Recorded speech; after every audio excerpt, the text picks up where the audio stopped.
Hi guys, welcome back to August Love Story, the channel. My name is Artieka. And I'm Tommy. And today we are reviewing Married at First Sight, Season 16, Episode 13. The episode is titled, I'm Not Acting Crazy with You Tonight. If you guys haven't already, please subscribe to the channel and turn on the notification bell. Share this video with a friend who watches the train wrecks of these relationships weekly. Can't get your mic right, can't you? It's some things over here on the floor. They're in the way. All right, so starting with the least interesting couple, at least for this episode, Clint and Gina. All right. This episode, we're told to take you back to something that makes you think about childhood. Ain't that what it is? Take you back to your childhood home. And then write a letter to your younger self. So Clint took Gina to a soccer field and he tells the story of how challenging it was for him. Gina took Clint to the hair school. Go back in the den. Go back in the den. Blah, blah, blah.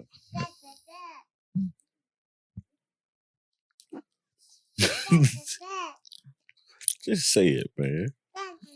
Blah, blah, blah. Go in the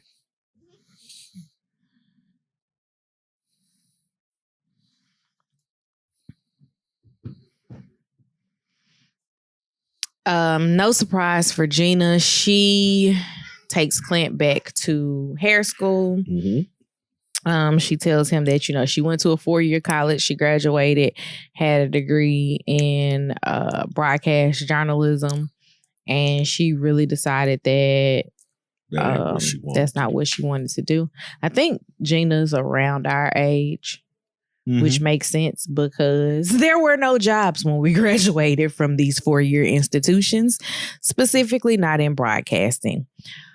She would have made more money doing what she did, which was be a bartender, than going to a news station to get a job.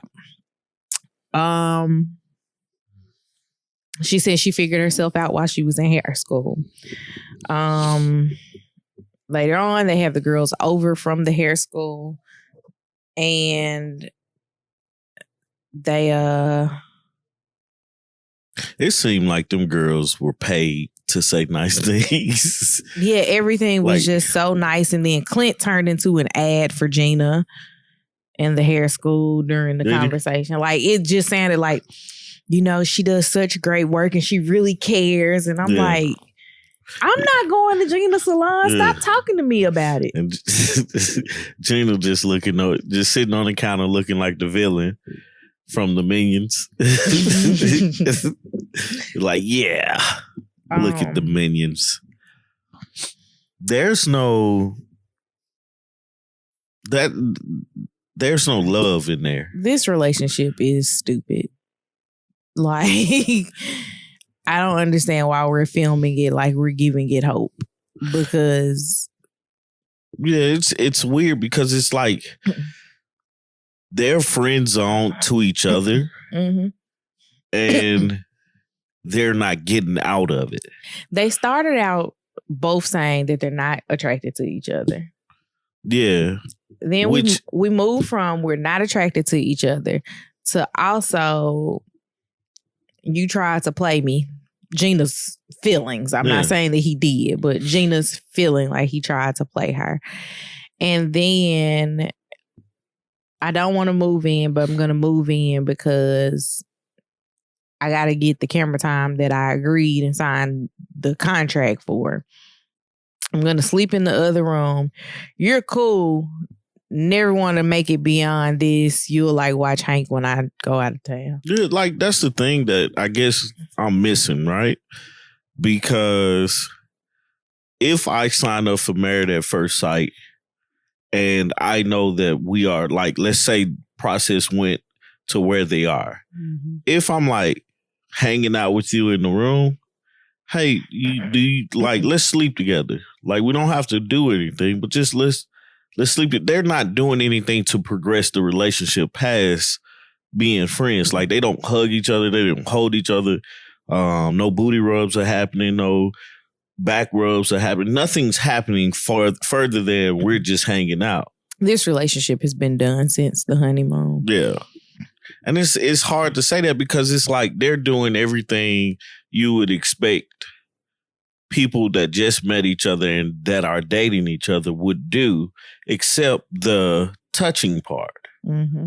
And it makes you not realize how important that part is until you're seeing it. You're like, dude, y'all got something here, but because you're not touching, hugging, kissing, rubbing, none of those things, it's not working. I don't think that they have something here. I just think that they are on the show. I truly think that they're becoming really good friends with each other. Mm-hmm. I don't feel like that's I feel like the girls, jokingly, I feel like the girls that came to the dinner party were paid jokingly, but it just seems weird. Not expecting people to say bad things about a person in their own home, but it just was like, it was funny, right? But I feel like I was going to say Chad, but Clint, I don't know where Chad came from, but Clint, I feel like, and Gina have a genuine liking for each other, not like how we're friends, like we hang out with each other and stuff like that. You're cool, dude, type of deal. But they're not gonna get past that if they don't touch each other. Some type of physicality with each other, because it's easy for me to say I don't like you or there's nothing romantic between us when we don't try to do romantic things, right? So that's really all I have for They're them. not going to make it. I don't think they're going to make it if they keep going the way that they're going. I don't see them changing the trajectory, so. If they start kissing, I think that'll help. If they sleep together, like not sexually, but like in the same bed, wake up next to each other, I think they, things start changing, because that's where the feelings can, it's like working out. Like you got to rest your muscles at some point. That's where your muscles rest. It's when you are physical, so anyway, that's all I got for them. We agreed, though, that they're not going to make it. I don't want to say that they're not going to make it just yet. They got 2 weeks left. They got 2 weeks, but I don't want to say they're not going to make it. I want to say I'm on the fence. I am on the fence. I see that they could make it, but they just have to do more stuff physically with each other. Like they don't have to have sex, but at least hug, kiss. Like you have to take a step in the direction of we're married and not we're just two people hanging out with each other. And there's no distinguishment or there's no separation from that. I was trying to figure out how I was going to fix your sentence, and I was like, you just laughed at me. Just let them have it. You just laughed at me. I couldn't figure it out. It just wasn't working.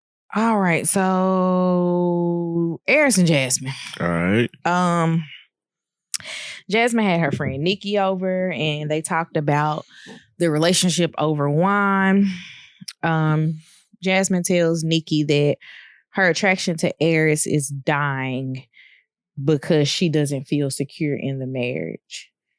I'm like, or maybe you were going to be attracted to any guy that came, like was standing at the end. Yeah, because she was saying that it doesn't take much for her to be attracted to somebody. You like really just have to be cute. I get that. Sometimes you just have to be cute, and there's a initial attraction. I think there's always an initial attraction. Like you have to be attracted to a person, and then you get to know that person, and then your attraction either grows or fades. And I think in this situation, her attraction has faded to the point where she don't want to do this no more. And I could wholeheartedly agree with that, because if I spend the greater part of 5 weeks, I only got 8. I spend 5 of them trying to get you to open up to me. And then at week 6, you like, all right, so let me tell you about my childhood. Bruh, save it. Save it for somebody that cares, because I don't. Yeah. It's hard to watch because she's playing the role at this point. It seems like, right? It seems like that she's playing this role of, I'm going to be the good wife and be interested, but my decision has been made. I'm going to say no, while he's still struggling to, like, he's talking more and being more open and stuff like that, but she's not interested in it anymore. Mm-hmm. And it's hard to watch that because now it's like, Airis is still the villain, but you're being villainous towards him, you know? Mm-hmm. You don't feel that way? I mean, I see it. I can see what you're saying. Yeah. Like, I think that had this openness been there at week 2, yeah, we would see a different side of Jasmine. Because even now, it's like their whole demeanor changes. Like, everybody's demeanor is going to change about where they are and how they proceed, because now it's do you have enough to make a decision? As we saw in Nicole and Chris's, a lot of their conversation were based around, is this enough for you to make a decision, you know? And so we're seeing that in Jasmine and Airis' situation, because she looks as if she's quit. I am done with this situation. I'm not getting anything from him, or it's too late. It's too late. That's my feeling. In your feelings. Yeah. So for them to take their spouse where they spent a lot of their youth, Airis took Jasmine to a card shop. He said that he started collecting cards when he moved to Tennessee from Newport News. She asked him a lot of questions about it, and then she said that she was nervous about him not being able to open up, so she kind of stopped. She didn't go deep. The questions were more so about the collecting than anything else. Yeah. He wrote a letter to himself, and he was basically like, you won't feel as alone as you do at 12 years old. And he's told his younger self that it's okay to talk about your feelings. And I think that that's the thing that almost 40 Airis needs to take to heart. Like, it's okay to talk about your feelings. Everything doesn't have to be a big, like, over dramatized therapy type session, but we all have feelings. We should all be able to talk about them. Yeah. That's some of the gripes that I have with the expectation of man. We put this whole thing on us, especially black men, that and the communities, right?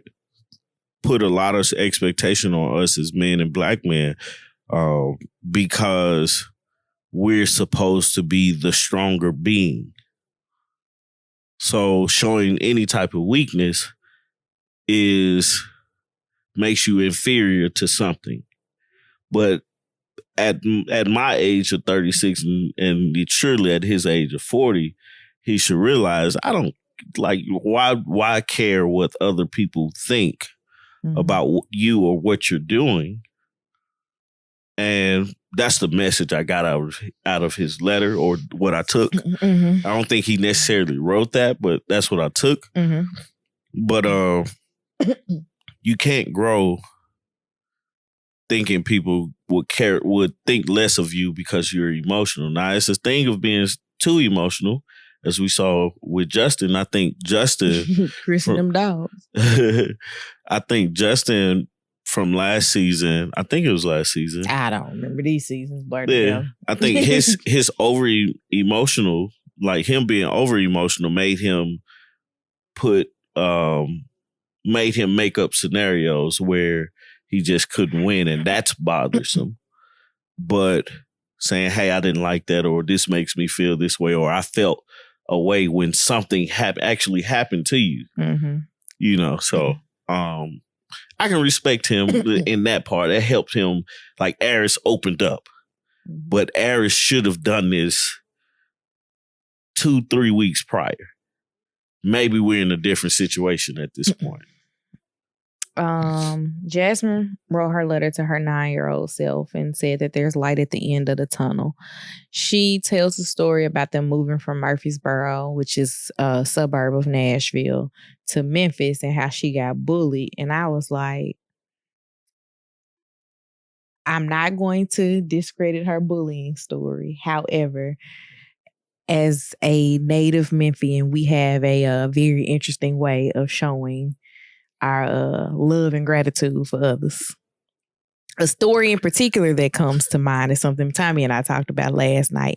Everybody from Memphis they'll be like, hey, fool. Yeah. And Tommy was like, I was so offended when I met people from Memphis because why are you calling me a fool?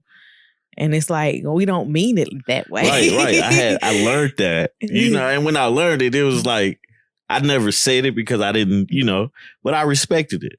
Yeah. You know, now one thing that I'd always hated is that my Memphian people, and I call them my Memphian people because if I wasn't from Chattanooga, anyways, get to the point of what you about to say. Y'all didn't make up everything. What do you mean? Like everything, like you talk to somebody from Memphis, yeah, we used to do that back home in Memphis or something like that. Be like, we did too. Oh, I mean, for most of us, we didn't see outside of Memphis until we got grown and went to college. It was always we did it. Talking about Memphis. Or maybe we did it better. I don't know. Man. But yeah, I could see that. Like I love some Memphis so much, man, that I married the girl from Memphis. You did. The way that people like throw out, like, this might be casually, that's how we feel about food. About food? Oh, food. Yeah. I thought you said food. Oh, okay. I'm sorry. I went back to Memphis. You didn't pronounce the O-L in the back of that. Anywho. She said she was bullied for being too proper. So I was like, this probably was just somebody. They were probably just checking you. Yeah, they definitely. It's not necessarily. They was checking her because she didn't sound like them. Yeah, because Nashville people don't sound like people from Memphis. So I get it. It can be traumatizing. Sorry you had that experience. This is how I grew up. Yeah. Airis then decided to share a letter that his dad wrote to his mom back in 1989. His parents were not together at that point, and he was like, whenever he sees like a dad and a child playing in the park or he's having a bad day, he goes back and reads this letter. Mm-hmm. And I think that that's very endearing. However, I do think that he needs to go and seek some type of therapy for the grieving process. Yeah. I don't know what it's like to lose a parent. I'll give you that. But I know that him saying that he hated or he was angry with his dad for leaving him, that's not healthy. And I don't know if he still feels that way or if he's figured out how to rationalize those feelings, but that's something that has to be figured out. Yeah. You got anything else for them? I was going to say, before she read her letter, she was like, and this is what made me think that, yeah, she's out of this, is that she said, I didn't want to get too emotional or go too deep or get too emotional. And that's the whole point of writing a letter to yourself, your younger self, is to be as deep as possible. Is to, like, if it's emotional, to get emotional, because your spouse needs to see that. Mm-hmm. Your spouse needs to know that. And you need to know, to be assured that when things get tough, that, you know, or emotional, or, you know, we really get deep into some stuff, that you have someone that'll be there that's mature enough to say that can handle that and can comfort you in a manner that you need to be comforted in. Mm-hmm. Sometimes you need somebody to just listen. Sometimes you need somebody to actually Give words of comfort, right, as they have in the funeral program. Yeah, but you need you need to know that your spouse is going to be is capable of doing that and has your back in your best interest. So, when I saw when I heard her say that, I was like, yeah, she's out of here. Yeah. So you done?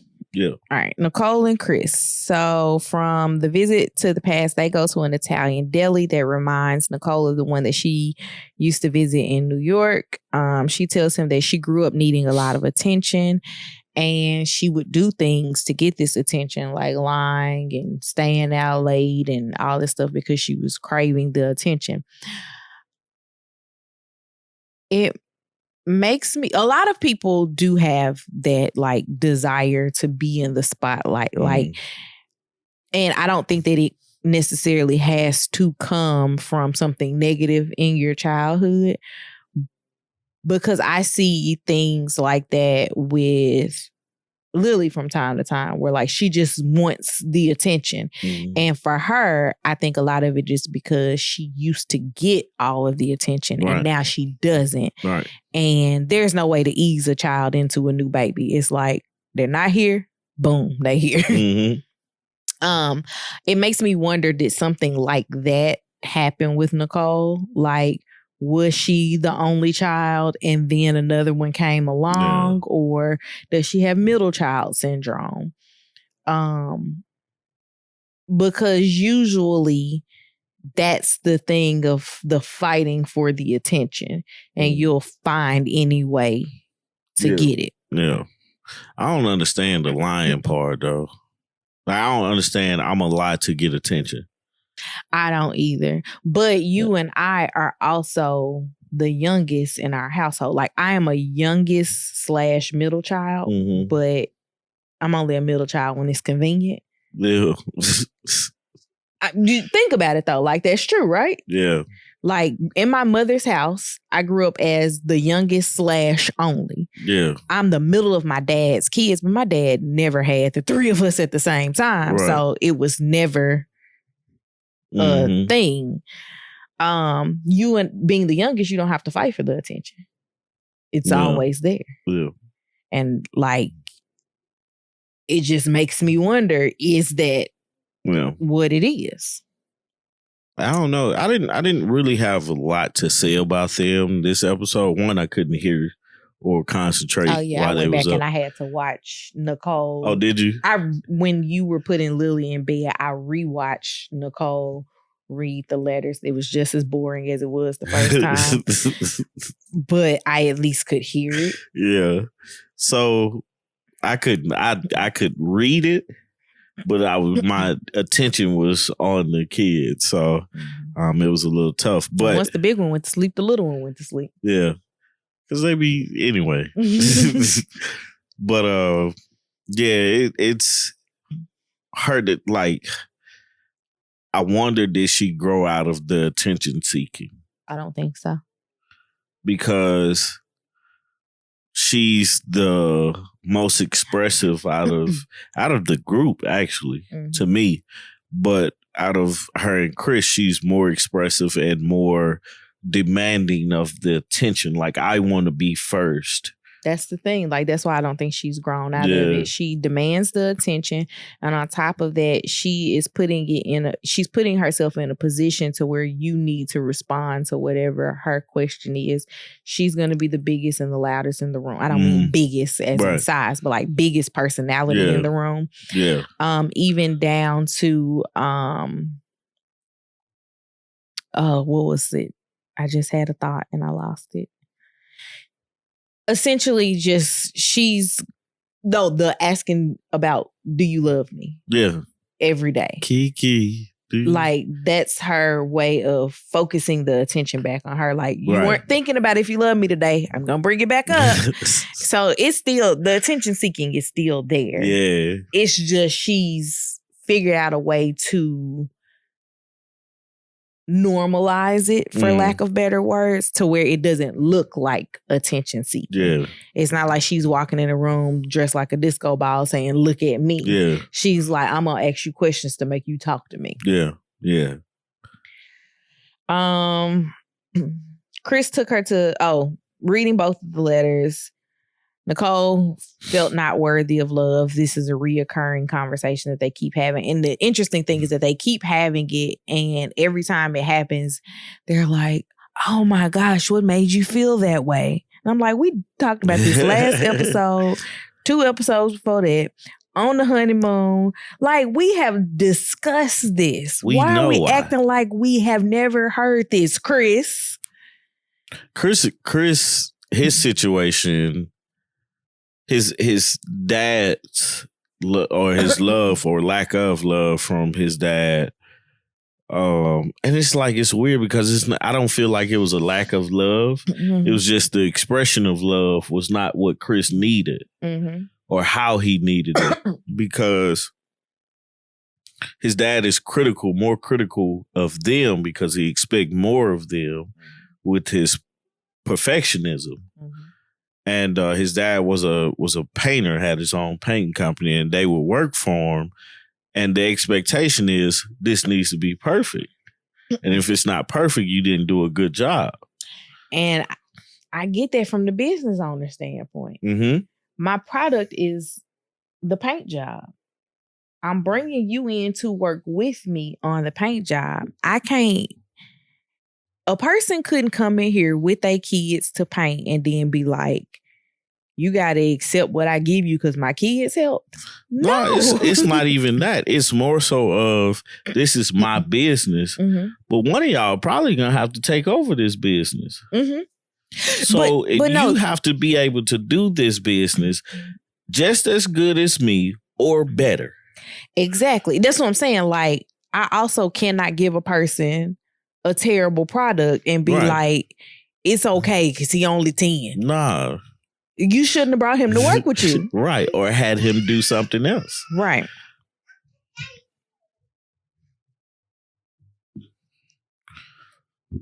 Okay. So, Chris wrote in his letter about his mom being in a bad relationship and he felt like he failed to protect her. They did talk about that, and then at the end of the episode, they painted with Nicole wearing a mustache. And she was like, when we look back on our house and we see this painting, we're going to essentially say, we did this together during the experiment. Did you have anything else? All right, that's it for them. All right, so last but not least is Kirsten and Shaquille. To see her in her element, as she said, they go and visit a home because she is in real estate. And they're looking around this $2 million house and they imagine the kids running and the game nights that they're going to host. And she tells him that she wants him to buy them a home. And that rubbed him the wrong way. Does that rub you the wrong way, that statement? Yep. Why? Nah, it don't rub me the wrong way, but I get it. Get where he was coming from. Like, hey, I ain't daddy Mo bucks. And see, I think that he took the extreme route. Like, we're in a $2 million home. You expect me to figure this out? And I don't think that that's what she's saying at all. But she was dead serious on him buying her a house and stuff. Like, it doesn't rub me the wrong way as a sense of, do I want to own a home one day? Yeah. What she should have done was the conversation that they had at the end should have been that conversation that they was having there, because the expectation, again, the expectation of man is to provide, be the leader, the provider. And what I don't think people realize is that that's tough. That's why a man is always less emotional, don't show emotion too much and stuff like that, because everybody is looking to them on how to proceed. And if he shows any way of breakdown, then who's gonna pick up the slack? And I was looking at it from the standpoint of she wants him to be not necessarily the person that pays all the bills in the household, because I don't think that that's what she was getting at. But I kind of liken it to the conversation that you and I had when we were dating. You was like, I have to make sure that there's a roof over our heads. I'll pay the rent. I want you to qualify and pay the mortgage. I think that's what she's saying. Yeah, but that ain't, I get it from his standpoint. What he heard was you pay for everything. Wait a minute now.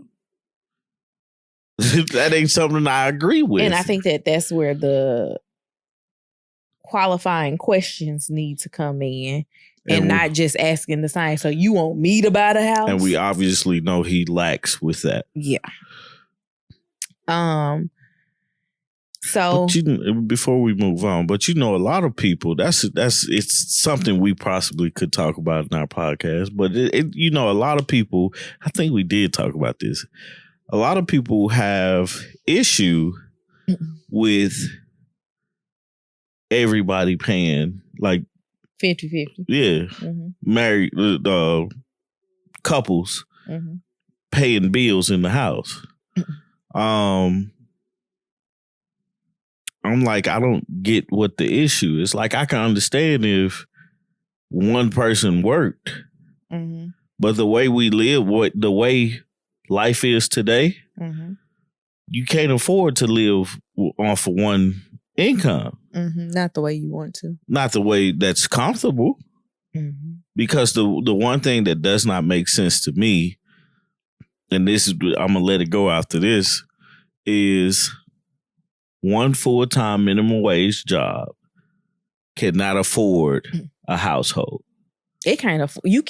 You will never not be in poverty if you make the minimum wage. Right. And that is not how the minimum wage was supposed to be. Not at all. At least that's what they tell me. I mean, common sense is a minimum wage. So at minimum, I get the bare necessities.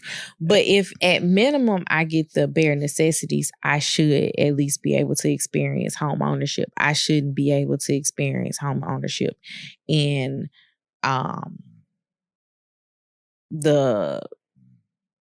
I don't even know, the Buckheads of the world. Yeah. I was trying to find a neighborhood that people would be familiar with. An affluent neighborhood, but you should be able to I'm not even going to say home ownership. I'm going to say you should be able to have a roof over your head. Yeah, and right now on minimum wage, unless you are subsidized by the government, you cannot afford to live in Metro Atlanta. Right. Period. A lot of areas. But I'm saying specifically for where we are, because that's what I see every day. Yeah. So it's that's why I get that conversation, because I'm with him. Like, she's a real estate agent. She has another job too, a full-time job. So she has a full-time job and sells real estate. So she's making some money. He's making some money doing whatever he does. For me, in my eyes, we put our money together, we can get what we want. But if you counting on me and you just sitting on yours, something don't seem fair. Right. And that's a conversation that you have to have. That's definitely a conversation. When she was talking about it, though, she was like, it's what we get pre-approved for. That's on the back end of the episode. Right. That's what I'm saying. Yeah. So, like, that conversation says, I'm not expecting you to just go out and buy the house. Yeah. But throughout the whole episode, the expectation in my eyes was expecting him to go out and do everything. She goes and do her own little thing, but she's not the one that everybody's dependent on. And I think that that's just a conversation. Yeah, conversation fixes it. To be figured out to get an answer. Yeah. So for their take you back to somewhere from your youth, she takes him to the home that her family lived in before her parents separated. She said she was 8 when they split up. And their breakup taught her how to succeed and be happy.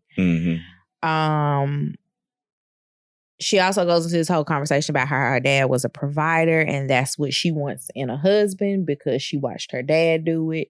She thinks that a husband should be able to do the same. And I'm wondering what the situation was like when they broke up. Like, did her mom not work? Yeah. And her dad took care of everything and now her mom is sitting here like, I gotta figure it out. And see, that was something that I thought about when she said my dad provided for everything and did this and did that.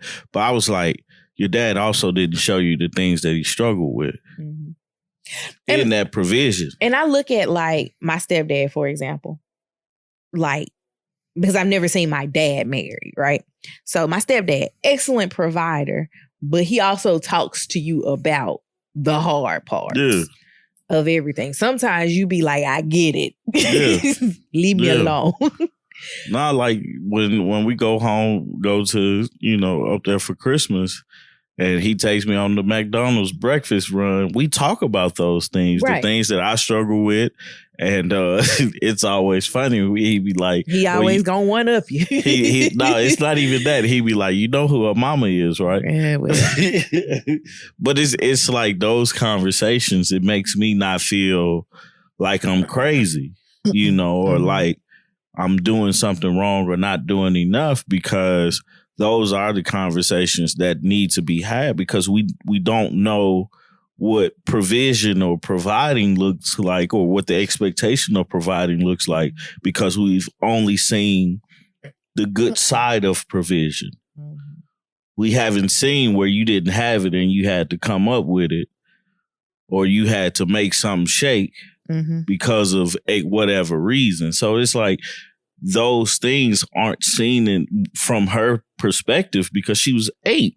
8 or younger. And the only thing she saw is we woke up, we had food, we had lights, we had water. My dad would go to work. Mom would be here with us. She didn't speak on if her mom worked or not, but that's what she saw as a child. So what does the provision look like on the back end of it? And this leads me to my next thing. He ain't met her dad. Right. So that was the next. No, that wasn't the next thing. That wasn't? No, I'm saying for me. Oh, it is the next thing. He hasn't met her dad, and she says she wants to make sure that they're solid before she introduces them to each other. And I don't get it. Like that I feel like that puts more pressure on him. Just because it's an expectation now being set by her and her dad, when they do finally meet, because there's no way she has a relationship with her dad and she doesn't talk about him in a positive manner. So it's like an expectation is being set, and it's not based off of him. I mean, it's based off of him, but it's not his expectation. And it's weird that she puts her dad. Okay, I don't want to say it's weird that she puts him on a pedestal, because girls feel a way about their dad, right? But like, he didn't even come to her wedding. Yeah. And that would, I would feel a way about that. Right. But it is what it is. Shaquille introduced her to 2 members of his family. We couldn't read the screen because the captions were on and they were over their names and their titles. Like, I wish captions was a little bit smarter than that, So, like, just allow me to see what's on the screen. Yeah, and I just wasn't going to go back to try to watch it without the captions to figure out their names. They talked about Shaquille's role in the family and how he was the person that started a lot of the traditions, such as Christmas breakfast, and how he's just, for lack of better words, an anchor in their family. Like, he is someone that is like, I want this to happen, and he gets it done within the family. Yeah.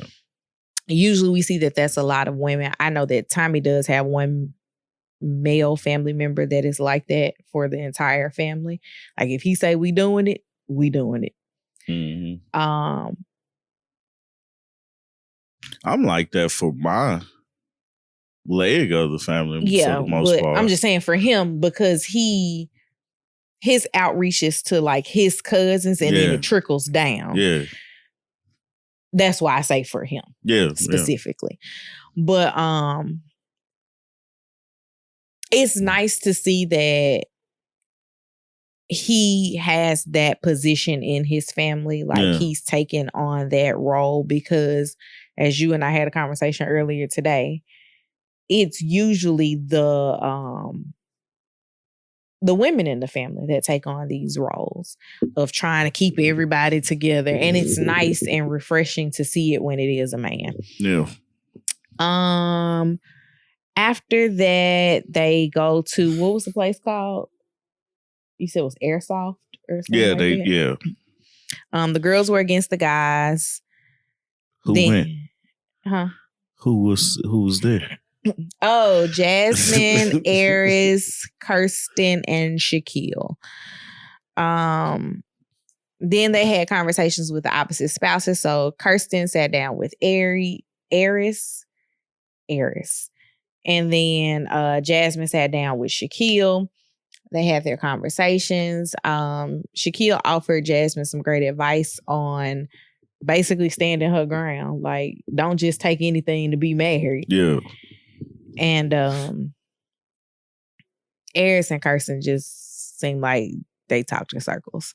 I don't really remember it. It just didn't feel like it was a conversation that I cared about. It felt like they were, all right, we're going to do this because they asked us to. This episode was so boring to me. Oh my God. It was just, I had such a hard time getting through it, even after the children went to bed. Yeah. It was just not good for me. Conversation we keep alluding to is this talking over dinner about buying a home. Shaq did do something that I can commend him for. Was Kirsten didn't want to talk about it, and he was like, nah, we got to talk about this. Like, you run from conversations. This is one we're about to have. Yeah. Because if this is going to be the future, I need to know what I'm getting myself into. Mm-hmm. Anywho, that's all I got for them. Do you have anything else? Nah, that was a good conversation. Like, they have that conversation in the beginning. Mm-hmm. I don't think they run into the issues that they run into, because it's not a thing of providing. It's a thing of being used. Mm-hmm. And that's the thing that Shaq was looking at. Like, we have to have this conversation because you are not going to use me in the name of provision. Mm-hmm. And that's fair. Mm-hmm. That is truly fair. So that's all I got. All right. Do you have a question? Shoot. Let's see. Let's see. Did I write a question? I